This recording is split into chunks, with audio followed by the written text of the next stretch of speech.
les footballeurs faisant partie de la communauté musulmane, le Ramadan démarre sur les chapeaux de roue. Une séance d'entraînement par jour pour se préparer à la suite du championnat national de Ligue 1 guinéenne.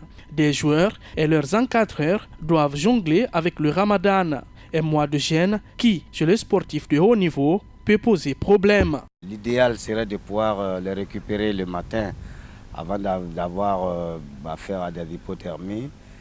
Très tôt le matin, malheureusement, le problème d'infrastructure étant très crucial en Guinée, vous voyez, on est obligé là de faire une séance d'enterrement à 10h, 11h où déjà ça commence à crever au niveau du ventre.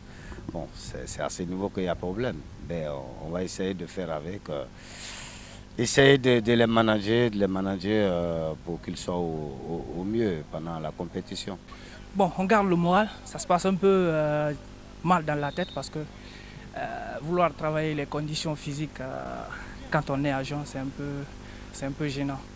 Parce qu'on pense un peu à la fatigue, la journée est longue, comprenez? Mais on ne peut rien, il faudrait qu'on l'accepte. C'est ce que j'ai dit au départ, on oublie l'affaire de Ramadan et puis on s'accroche. Mais quand on s'entraîne, on a un avantage quand on s'entraîne le matin, comme à l'heure pareille.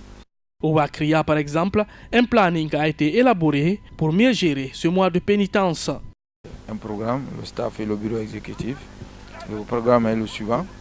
On a dit si on a par exemple match le samedi, les joueurs restent en jeûne jusqu'au jeudi et à partir de vendredi, samedi. Et ceux qui seront par 18 vont manger les 2 jours.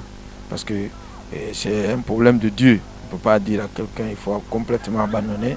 Est-ce qu'il va accepter? Ils arrêtent, vendredi ils mangent, les 18 bien sûr, samedi ils mangent. Après les autres qui ne sont pas parmi les 18 continuent à s'entraîner mais tout en restant en jeûne. Si c'est le dimanche, ce sera la même chose à partir de vendredi, samedi. Donc c'est comme ça qu'on a planifié le staff, le bureau et les joueurs.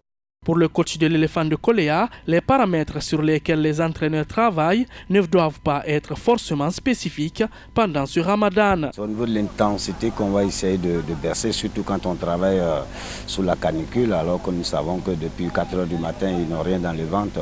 Tout à l'heure, je vous parlais, il faut qu'on évite d'avoir affaire à des hypothermies, ce n'est pas du tout intéressant.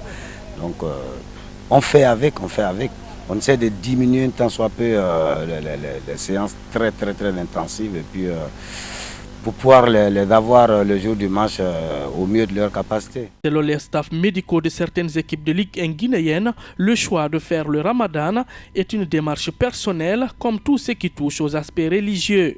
Ils rassurent tout de même que les mesures seront prises en pleine conscience entre les médecins sportifs et les joueurs pour que le Ramadan ait le mois de répercussions physiologiques tout en respectant les aspects physiologiques liés à cette période. Libre donc à chaque joueur, selon sa foi, de pratiquer ou non.